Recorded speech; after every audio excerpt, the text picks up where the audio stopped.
Greetings, aloha, and welcome back. I should be saying welcome back to you, but welcome back to me as well, because as you can see, the background settings are a little bit different. Over the summer, I moved, and that's probably why you have not seen a recent episode of mine, because I've been in the process of moving and redecorating. Still not up to speed here yet, but we're getting there. It's been a long summer for a lot of reasons, not just because of the move. And as you may recall, the old name of my home bar was Lun Wah Lounge. Lun just meaning Justin in Hawaii. Now I'm going to call it the Atomic Anny, after my lovely wife, Annie. And it's also the name of a cocktail from the Lun Wah. Some time ago, I made an episode about the Atomic Anny, which is a really delicious recipe. And I'm going to share it with you now, since I'm still not up to speed, and I'm going to do a little flashback here. I'm going to insert one of the older episodes in case you missed it. So stay tuned to Cocktail Coup. That's on Instagram and all your other social media feeds. And until then, mahalo and cheers. And here's a rebroadcast of the Atomic Anny episode.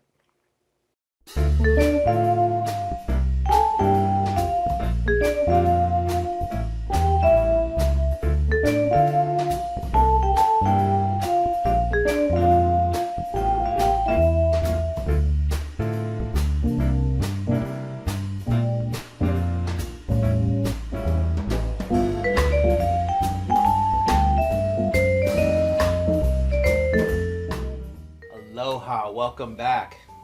Today we're going to be making an original cocktail from the Lun Wah. The Lun Wah sadly is no longer around. They closed during the pandemic, but it was really one of my favorite tiki bars because unlike going to like a restaurant where you sit down, you order, you have your drinks and leave, at the Lun Wah you could just go there, hang out and stay as long as you like. They had karaoke night, they had bingo, they had games. The bar was always active, and of course they had great food. So it truly was a neighborhood hangout, and it was really upset when they closed. One of their drinks that was on the menu since the day they opened back in 1974 was the Atomic Anny. Now the M65, better known as Atomic Anny, was a cannon that fired nuclear missiles. In 1949, the Picatinny Arsenal in New Jersey was set up with the task to create this cannon. Fortunately, it never had to be used during a war, but it was tested out in Nevada. They made about 20 of them, and there's still a couple of them on display. As a matter of fact, you could even find a plastic model of it for all those models and collectors out there. Normally, I show you photos and a little bit of video from the tiki bar and tell you what it's all about, show you the decor, and then I make the cocktail. But in this case, I'm going to make the cocktail first so you can watch this news segment from Taste Hunter on FiOS TV that did like a micro documentary on the Lun Wah. So this way you could have the cocktail and you could revisit what it was all about in the video in the second half of this. I like this drink for a few reasons. It's one of the ones that does use vodka, but it's got coconut, it's got pineapple, it's got 43, which is 43 in Spanish. This liqueur is from Spain. It might not seem strong, but it's got almost 3 ounces of alcohol in here. So you gotta be careful. It is powerful, just like the cannon itself. So we got our container full of crushed ice, and we're gonna start with 1 ounce of coconut cream.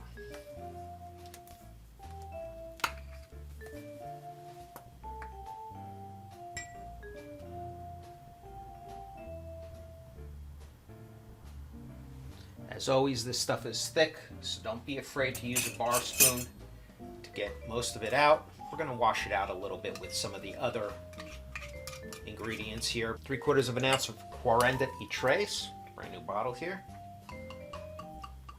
This stuff really isn't hard to find. You'll probably see it in most bars, but you could easily find it in practically any liquor store.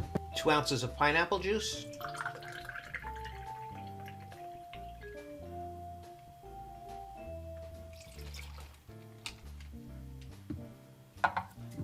2 ounces of vodka.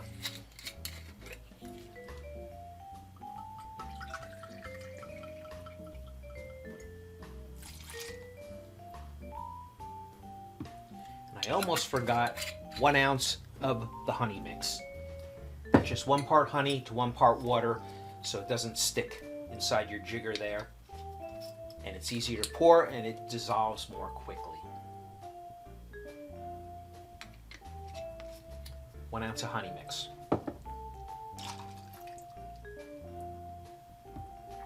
Now, I'm going to put this in the spindle blender here.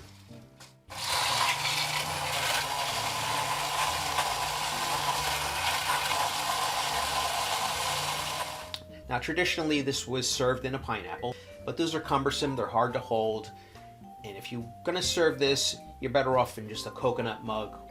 I guess you could serve it in a double rocks glass, but that kind of ruins it. This really should be served in a ceramic mug.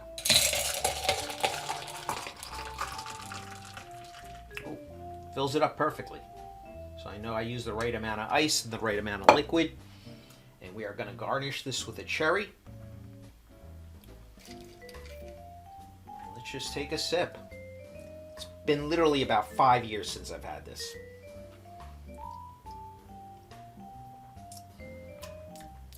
Wow, this is a really delicious drink. Easy to make, simple ingredients to find, delicious. You know what? I wouldn't even make this a blender drink. I could drink this just the way it is. I'm not the biggest vodka fan, but this is a really good drink. Now that you have your drink in hand, watch this video. You're going to see a few appearances by me. You're going to see my head popping in there a few times. I'm with my friends, Cindy and Dennis and a few others. And just sit back and enjoy this little segment from FiOS News TV called Restaurant Hunter. Till next time, mahalo and cheers.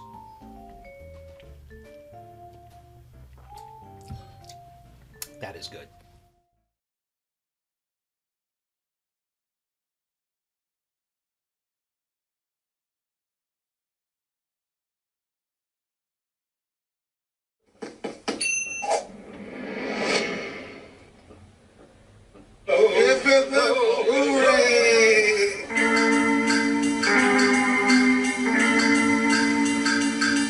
This Roselle strip mall, an unlikely place for a staycation. That is until you step into Lun Wah restaurant and Tiki bar. The palm trees, not the real thing, but can we just pretend a little bit? Gives you the illusion that you're someplace else, that you've transported yourself out of the area and you've gone someplace a million miles away and you're someplace tropical. Maybe this month you couldn't get away and get to an island, but you know what? You could get down to your local tiki bar. And that's what the tiki bar always represented for people.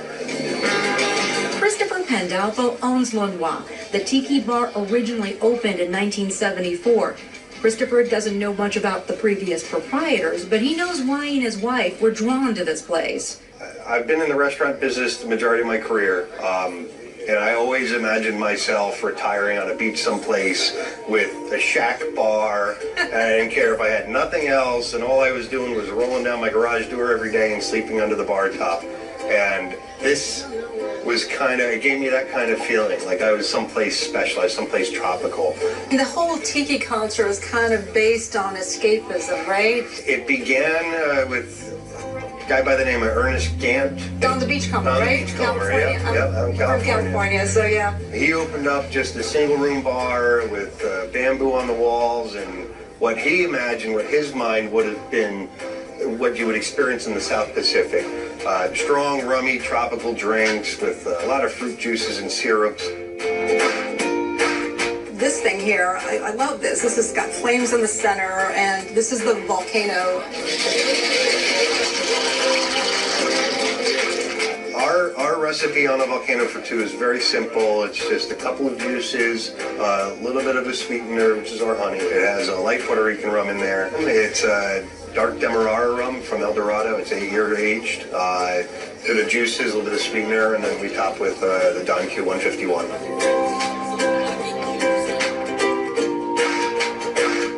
Nice kick. It's got a slight sweetness to it. It's nice. Nice combination. This is actually, we call this our 1970 zombie. The evolution of a lot of these cocktails has taken a lot of time. They all kind of had their own proprietary drinks. So you would go to Don's for one particular type of drink, you would go to another place for another different type of drink. And this is somebody else's zombie, and this is our interpretation of somebody else's zombie. You're It's called walking a zombie because it's really, really Oh, yeah. strong and potent. But we chose this one because we liked the way the mix went together. It was fairly easy for us to do on a regular basis at a high-rated service, very accurately. What's up with all the umbrellas? Yeah, I don't know where the idea of the umbrellas came from. Yeah. But it's that old classic idea that you got to get your umbrella drinks. Yeah. So in the Tiki culture, this is part of the staple. You got the very classic garnish of the pineapple, the cherry, the umbrella. Be kind of dangerous putting the umbrella on this thing. We've had it happen. Really? You had an umbrella on this drink? When we train a new bartender every now and then, they don't realize. And then there's umbrellas, and then they're lighting the 151, and then there's a fire. I mean, you have a whole group of people who like follow this culture coming in here, right? We do. They go by the name of Tiki Files. They are a wonderful group. All they want to do is just laugh, have a good time, dress up in some bright colored outfits, and celebrate what to them is Tiki culture, which is I'm on vacation. It's really just people who are interested in sort of the whole post-war era. The food, Polynesian-inspired, Cantonese. The Polynesian-inspired side is the sweet, fruity end of it. The Cantonese style, obviously, more like an Americanized Chinese, and that was a lot of the thing with the Donna Beachcomber and how this whole movement started. Since it was out of somebody's imagination, it was just an idea of what he thought you might find in the South Polynesian Islands. Wasn't really, but what it produced is a pretty cool eclectic mix of food and drinks and atmosphere that kind of falls together. I mean, everything's like, it's about the presentation, right? Every bit of it is made to make you feel like you are not in New Jersey. So our coconut shrimp, it's hand-breaded, dipped coconut shrimp, served over a bed of mixed Chinese vegetables in a brown sauce, deep fried, topped with a little bit of a Coco Lopez coconut cream and some coconut on top. Now, you wouldn't be like a tiki bar restaurant without a poo-poo platter. No, you need to have the poo-poo platter. Our poo-poo platter we serve with our barbecue beef kebabs. We serve with our chicken and foil, our shrimp toast, and our ribs are on there also, and then a couple mini egg rolls. Our ribs are fantastic. Beef kebabs are fantastic, but it comes out with the on a Lazy Susan platter with the flaming torch in the middle. Up to you if you want to toast it up a little bit extra on there. Some people do like to do that. Some people just like the feeling of the flame. What really kind of like exemplifies like this tiki culture is this pineapple chicken. Our version of a Polynesian-inspired entree. Pineapple chicken, great entree for us. It's green peppers, carrots, onions, and pineapple. The sauce is chicken stock with a little sugar and salt and a little bit of white vinegar. And it's served in a actual hollowed out pineapple.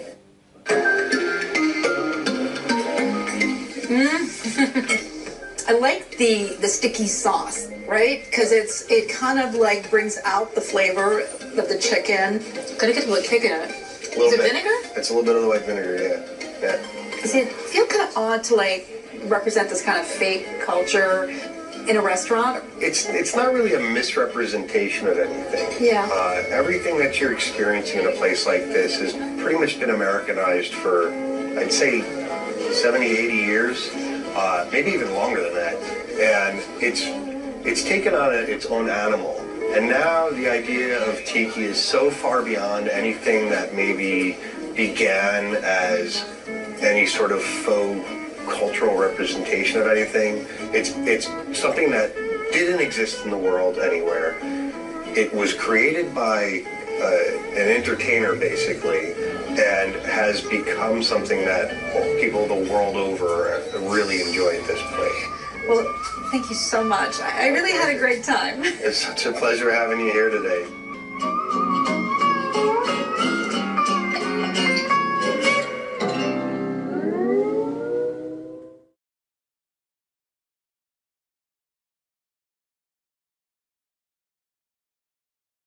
Isn't happy hour anytime?